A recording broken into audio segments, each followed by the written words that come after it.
जय श्री बालाजी।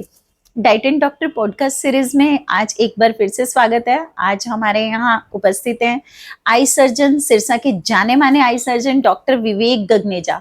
गगनेजा आंखों का हॉस्पिटल। डॉक्टर साहब, आपका बहुत बहुत स्वागत है। नमस्कार जी, मैं डॉक्टर विवेक गगनेजा। मेरा हॉस्पिटल विवेक आई हॉस्पिटल सिरसा में, मैं पिछले 10 साल से यहाँ पे प्रैक्टिस कर रहा हूँ अपने हॉस्पिटल में। थैंक यू, धन्यवाद आपका बुलाने के लिए। Thank you sir. तो डॉक्टर साहब, आज हमें जो बताने वाले हैं वो आंखों के बारे में ही बताएंगे, लेकिन अब जो फेस्टिव सीजन है, दिवाली का त्योहार है, शादियों का सीजन है, जो हम पटाखे, फायर क्रैकर्स और जो बाहर पोल्यूशन है, जो क्रॉप कटिंग है, ये सब डस्ट से जो हमारी आंखों में एलर्जी होती है, जो प्रॉब्लम्स होती है, ये हमें सबको पता है। इस मौसम में सब लोग बोल देते हैं कि आंखों में दिक्कत आ रही है, एलर्जी हो रही है, रेडनेस हो रही है, कंजक्टिवाइटिस हो रहा है, लेकिन ये किसी को नहीं पता कि इससे प्रोटेक्ट कैसे करें या हम इससे बचाव कैसे करें। तो डॉक्टर साहब को आज हमने स्पेशली आप लोगों के लिए यही सब पूछने के लिए बताया कि डॉक्टर साहब सारी चीजों पे रोशनी डालें। डॉक्टर साहब, सबसे पहले ये बताएं कि इसका बचाव हमें क्या पहले पॉसिबल है या नहीं? पहले पॉसिबल है। सबसे पहले तो हमें से नो टू क्रैकर्स तो बचाव ही बचाव है। जी थैंक यू पर ये पॉसिबल नहीं है ना, से नो टू, क्योंकि जिन घरों में बच्चे हैं या जिनको फायर क्रैकर्स का शौक भी है या मैरिज है, वो लोग कितना भी हम ग्रीन कह लें, कुछ भी कह लें, जो चीज है वो मार्केट में अवेलेबल है, कम तो हो जाएगा, लेकिन एकदम से हम उसे बंद नहीं कर सकते। नहीं, इसको बचाने के लिए हमें थोड़ी सी सावधानियां बरतनी चाहिए जिससे हम बच सके। सबसे पहली सावधानी तो यही है कि हम, जो मैंने पहले बताया कि से नो टू क्रैकर्स, अगर हम फिर भी नहीं कर पाते, अगर हमारे बच्चे हैं तंग कर रहे हैं कि नहीं थोड़े से चलाने दो, थोड़े से चलाने दो, तो पहले हम बम की बजाय फुलझड़ियां या कोई ऐसी चीज चलाएं जो दूर रह के चलाएं, जिससे कि हमारे बच्चों के स्मोक फ्री हो। जैसे फुलझड़ी को भी चलाना भी है तो हाथ को पूरा लंबा करके ऐसे चलाएं, ना कि बिल्कुल पास करके चलाएं। और बम वगैरह चलाने हैं तो अपन ने जो उसको आग देनी है तो उसको फुलझड़ी से दें, माचिस से ना दें, या कैंडल ले ले लंबी, उससे दें। लाइटर से सीधा चलाते हैं तो वो गलत है। वो गलत है, उससे वो फटने का खतरा रहता है, और फटता है तो सीधा हमारे ऊपर ही आता है जी। तो इनसे और आई जो है वो सबसे डेलिकेट ऑर्गन है और सबसे पहले हार्म उसी को होता है। तो डॉक्टर साहब, क्या मतलब आई को जब हम प्रोटेक्ट करने की सोचते हैं, लोगों के अंदर एक मिथ है कि आई के अगर पटाखा लग गया तो रोशनी नहीं सेव हो सकती, तो ये क्या पॉसिबल है कि आई की रोशनी सेव हो जाती है? कितने % केसेस में? नहीं, ज्यादातर परसेंटेज में तो हम सेव कर ही लेते हैं, क्योंकि जो इंजरीज होती हैं वो कई प्रकार से होती हैं। जो सबसे पहले इंजरी होती है कि वो तो क्या होता है कि बिल्कुल फायर क्रैकर एक फॉरेन बॉडी की तरह गया अंदर, बहुत तेजी से जाता है, उसमें से छोटे छोटे छर्रे टाइप में निकलते हैं, पार्टिकल्स हो गए। अगर तो वो पार्टिकल जाके कॉर्निया पे ही टिक गया है, ऊपर ही रह गया है, तो वो आई हम सेव कर लेंगे, उसको कॉर्निया से हटा लेंगे। या पार्टिकल आसपास हमारे स्क्लेरा में या ऊपर है, कंजक्टिवा में है, तो वो हम निकाल लेंगे। पर कई बार क्या होता है, वो इतनी स्पीड से जाता है, या हम बिल्कुल पास खड़े ऐसे करके चला रहे हैं, तो वो कॉर्निया को भी पार करता हुआ आंख के अंदर चला जाता है, जो रेटिना तक पहुंच जाता है, विट्रस में है, या लेंस को भी फाड़ता हुआ पीछे चला गया, तो वो हमारे को परमानेंट नुकसान कर जाता है। जैसे आई में ब्लीड हो जाती है। ब्लीड हो जाती है। अगर नॉर्मल ब्लीड ही हुई है, ऊपर ही ब्लीड हुई है, जिसको हम सबको हेमरेज कहते हैं, तो उससे में डरने की कोई बात नहीं तो है, रोशनी सेव हो सकती है। तो ये चीज बहुत समझने वाली है कि कई बार हम ये सोच के रात को पेशेंट को नहीं लेके जाते, या हम उसे कोई हैवी पेन किलर दे देते हैं कि आंख की रोशनी तो अब चली गई है, डॉक्टर अब रात को मिलेंगे नहीं। तो ये हमारा मिथ है। आंख में कोई भी छोटी से छोटी चोट हो, छोटी से छोटी इंजरी हो, बड़ी से बड़ी इंजरी हो, तो आप एक बार आई सर्जन से जरूर मिले, क्योंकि आपकी रोशनी 90% केसेस में, जैसा कि डॉक्टर साहब ने बताया, कि हम सेव कर सकते हैं अगर आप तुरंत वहां आते हैं।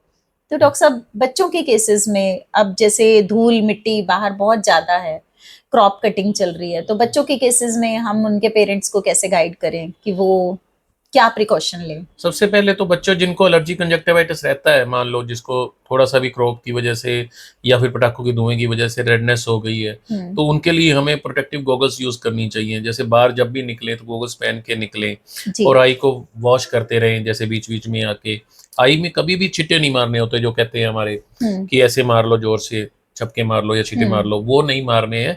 आप धीरे से अपनी आंखों के ऐसे करके पानी करके ऐसे वॉश कर लो। तो ऐसे आप लगातार वॉश करते रहो, रूटीन में वॉश करोगे दिन में 2 से 3 बार, तो आपकी आंखें काफी साफ रहेंगी और मेडिकेशन कभी भी आपने मेडिसिन की दुकान से या वैसे बिना डॉक्टर की प्रिस्क्रिप्शन से नहीं लेनी। आई ड्रॉप जब भी आपने लेनी है डॉक्टर की प्रिस्क्रिप्शन से लीजिए, चाहे आप मेरे से लो चाहे किसी भी डॉक्टर से लो। तो अगर आप प्रिस्क्राइब करके लोगे तो आपको एग्जैक्ट मेडिसिन मिलेगी। कई बार क्या होता है लोग स्टीरॉयड डाल लेते हैं, हाँ घर में जी। पड़ी होती है, जैसे किसी का ऑपरेट हुआ हो या घर में वैसे या मेडिकल से लिया एंटीबायोटिक है, कोई और एंटीबायोटिक है है, तो वो जरूरत नहीं है, जरूरत तो नहीं है। वो तो बच्चों की अलग तरह की एंटीबायोटिक आती है, बड़ों की अलग तरह की होती जी है। तो वो हमने अगर बड़ों वाली एंटीबायोटिक भी डाली है तो वो ज्यादा मात्रा में हो सकती है उसकी जी। फ्रीक्वेंसी, तो वो नुकसान पहुंचा सकती है। लेकिन बहुत सारे पेशेंट हमारे पास भी आते तो वो बोलते हैं मैम फार्मेसी वाले ने दिया था, उसने बोला कि लुब्रिकेंट ही है डाल लो। तो नहीं क्या लुब्रिकेंट के नाम पे वो कुछ भी दे सकते हैं या? नहीं, लुब्रिकेंट अब तो कई तरह के लुब्रिकेंट आ रहे हैं, मैं आपको बताता हूँ, मतलब इतने तो तरह क्या के आ रहे कोई भी हैं। लुब्रिकेंट कोई भी यूज कर नहीं सकता है कर या सकता, नहीं कर सकते? नहीं कर सकता। एक तो है नॉर्मल लुब्रिकेंट, जो जैसे हमने आप बता रहे हो कि नॉर्मल यूज करना है। उसके बाद जो माइल्ड ड्राई आई है, जैसे कोई कंप्यूटर करता है यूज, या जैसे जैसे कोई इंजीनियर है या कुछ उसके लिए है, तो उसके लिए कोई, या तो जो पेशेंट ही है पैथोलॉजिकल ड्राई आई है, जिसके स्वीयर ड्राई आई है, उसके लिए अलग तरह की मेडिकेशन है। अगर मान लो स्वीयर ड्राई आई वाली मेडिकेशन हमने नॉर्मल आई वाले को बंदे को शुरू कर दी तो वो उसको नुकसान ही करेगी, फायदा करने की बजाय। क्योंकि बाद में फ्यूचर में उसके लिए उससे हैवी हमारे लिए आई ड्रॉप बचेगी भी नहीं उसको, हाँ जो जी ठीक कर पाए। जी। उसको सीधा ही हम डिपेंडेंट उस आई ड्रॉप पे नहीं करेंगे कि जिसके बिना उसका चले ही नहीं। मीन्स की कंप्यूटर चलाने वाले या जिनका आई वर्क जिस तरीके का है, या ड्राई आईज नॉर्मल है या एलर्जिक आई नॉर्मल है, तो lubricant person to person, eye to eye vary करता है। ये छोटे छोटे मिथ्स हैं, आप ये ना सोचें कि आप फार्मासिस्ट के पास गए, उसने आपको बोला जस्ट ए लुब्रिकेंट, आप इसे कोई भी यूज कर सकते हैं, और आप उससे अगर पूछते हैं तो वो आपको जस्ट ये बात बोलता है घर में कोई भी डाल सकता है। घर में कोई भी का मतलब 10 साल का बच्चा भी है और 70 ईयर ओल्ड हमारे पेरेंट्स भी हैं। तो इसका मतलब क्या 10 साल के और 70 साल के पर्सन के लिए एक ही लुब्रिकेंट है? तो डॉक्टर साहब से ये क्वेश्चन मैंने सिर्फ इसीलिए किया था कि ये मिथ जो हमारा है बिल्कुल क्लियर हो जाए। तो डॉक्टर साहब हमारे सेफ्टी रूल्स क्या होने चाहिए फायर क्रैकर से पहले या अपनी आंखों के लिए, क्या सेफ्टी रूल्स हम अपनाएं? सेफ्टी रूल तो सबसे पहले मैंने वो बताया ही था आपको, पहले भी बताया कि सबसे पहले तो हमें कम से कम यूज़ करना चाहिए या ना यूज़ करना चाहिए पटाखों का। फिर भी हम यूज़ करते हैं तो हमें ऐसे क्रैकर यूज़ करने चाहिए जैसे आजकल आते हैं जो कम धुआं देते हैं, ग्रीन क्रैकर्स जिसको कहते हैं, या फिर इको फ्रेंडली क्रैकर्स, उसमें धुआं भी कम आएगा।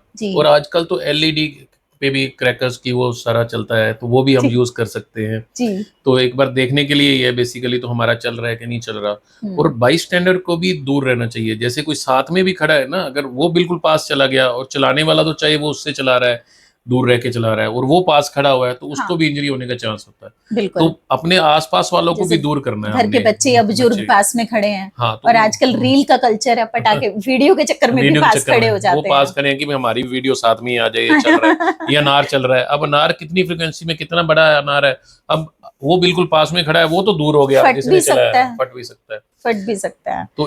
तो इसलिए हमें आसपास के लोगों को वो देखना चाहिए कि भी थोड़ा सा दूर रखे चले। जैसे कि कोई सैंड का बकेट भर के रख सकते हैं कि अगर हमारे पास वहां पे हमें कई बार लगता है कि जब भी आग लग जाए तो सबके घर में वो सिलेंडर होता है आग बुझाने वाला, ऐसा नहीं है, सबके घर में नहीं होता। आप पानी की बाल्टी रख सकते हैं, मिट्टी की बाल्टी भर के रख सकते हैं, आप इस तरह के कॉटन क्लॉथ्स रख सकते हैं जिससे कि किसी को एकदम से अगर फायर नहीं लगेगी, लेकिन नेगेटिव सोच के हम ये चीजें रख लें पॉजिटिव माइंड के साथ तो ये चीजें हमारे काम आ सकती हैं।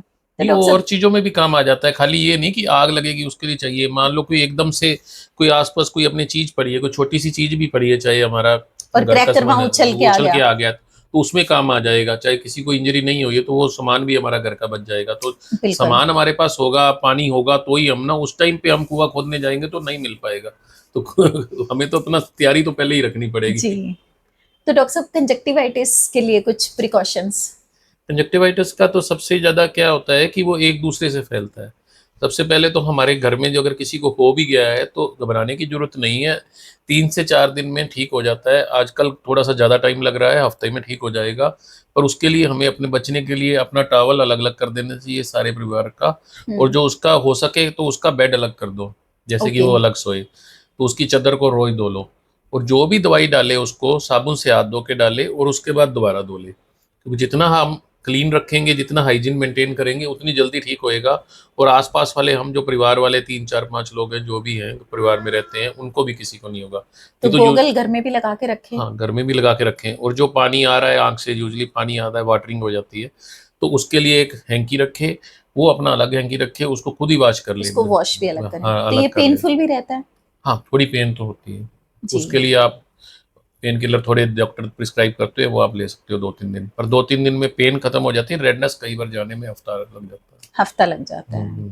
तो डॉक्टर साहब, क्या थोड़ी सी आंखों में रेडनेस होते ही हमें अपने आई सर्जन से मिल लेना चाहिए, या हम कुछ उसके लिए घर में भी कुछ कर सकते हैं? नहीं, अगर तो हम पास में हैं, अगर आई सर्जन पास में है तो हमें मिल ही लेना चाहिए, क्योंकि ज्यादा बढ़ जाए जैसे ही तो फिर हमें उतना ही टाइम लगेगा उसको ठीक करने के लिए। जी। तो हमें ओरल दवाई भी देनी पड़ेगी। अगर हम शुरू में ही आ गए हैं तो हम आई ड्रॉप से भी तो सिर्फ हमें सेफ्टी हो जाएगी हमारी, और हम बच जाएंगे ओरल खाने से। और ओके। दूसरी बात, अगर हम दूर है नहीं जा सकते तो आई ड्रॉप की बजाय आप गुनगुना पानी लो, उससे आई को वॉश करते रहो, और जितनी क्लीन और हाइजीन मेंटेन कर सकते हो उतनी क्लीनिनेस मेंटेन करें, और साफ कपड़ा लेके उसको आई को क्लीन करते रहे, उससे काफी ज्यादा बेनिफिट मिलेगा।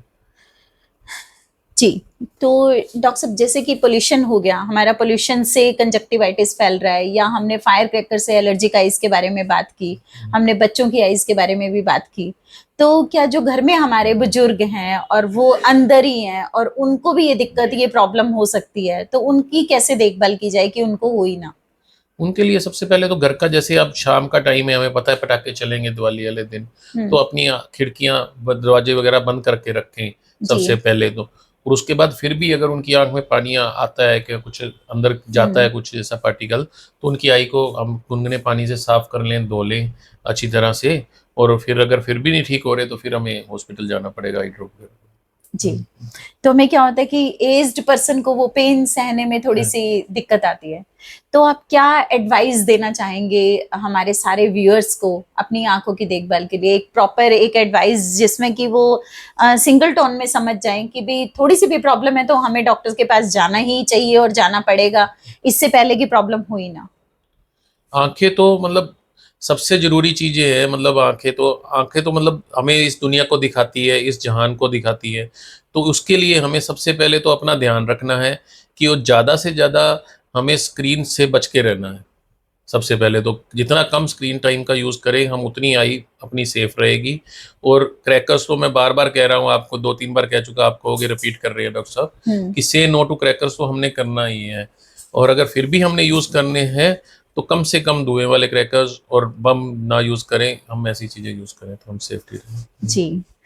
तो डॉक्टर साहब ने आज हमें जो जानकारी दी आईज की अवेयरनेस के लिए, वो बहुत ही यूजफुल और बहुत ही काम आने वाली जानकारी है, जो इन दिनों में नवंबर दिसंबर के इन महीनों में हम लोगों के सबके काम आने वाली है। तो डॉक्टर साहब, यहाँ आने के लिए आपका बहुत बहुत धन्यवाद, और इस जानकारी के लिए भी बहुत बहुत धन्यवाद।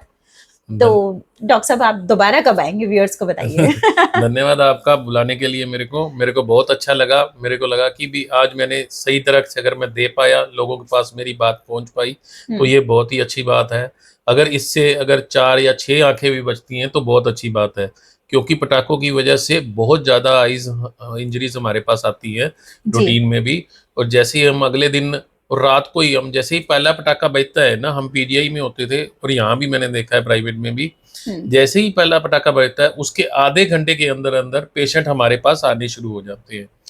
और हर साल आते हैं, और पिछले 10-12 साल तो मेरे को यहाँ देखते होंगे, और पीजीआई में जब मैं था तब भी ऐसे ही होता कि वहां से पेशेंट उसी टाइम ही, हमें पटाखे की आवाज आती थी तो हम पूरा रेडी होके बैठ जाते थे जी। हमने वहां पे फ्लूइड और बोतल और आईवी सेट, ताकि हम फटाफट वॉश कर सके।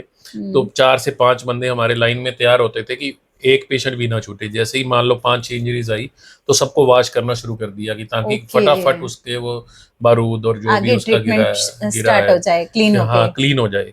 सबसे पहला काम तो उसको क्लीन करना है, तो क्लीन हमारा जल्दी से जल्दी हो जाए। तो क्या ऐसा भी हुआ है कभी, बिल्कुल पेशेंट आया है, ब्लीड कर रहा है, उसको लग रहा है आंख बिल्कुल फट चुकी है मेरी, तो नहीं विजन सेव होगी, और उसकी विजन सेव हो गई हो? हाँ, होते हैं, ऐसे भी केस होते हैं।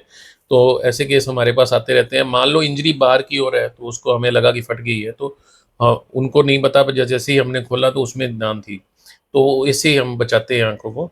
तो हमें आंख तो हमें बचानी है, पर जितनी हम प्रिवेंटिव कर सकें उतना बेटर है। Prevention is cure, basically better than cure. तो डॉक्टर साहब, अपने परिवार के बारे में भी बता दीजिए। मेरी एक मैडम है, वो डॉक्टर है, माइक्रोबायोलॉजिस्ट, और गुड़िया है वो +2 में अभी पढ़ रही है जी। तो वो भी मेडिकल स्ट्रीम में ही है? हाँ, मेडिकल स्ट्रीम में लिया मेडिकल स्ट्रीम में ही है। Thank you sir, thank you so much हमारे diet and doctor podcast series में आने के लिए। थैंक यू मैडम, आपके बुलाने के लिए। जय श्री बालाजी।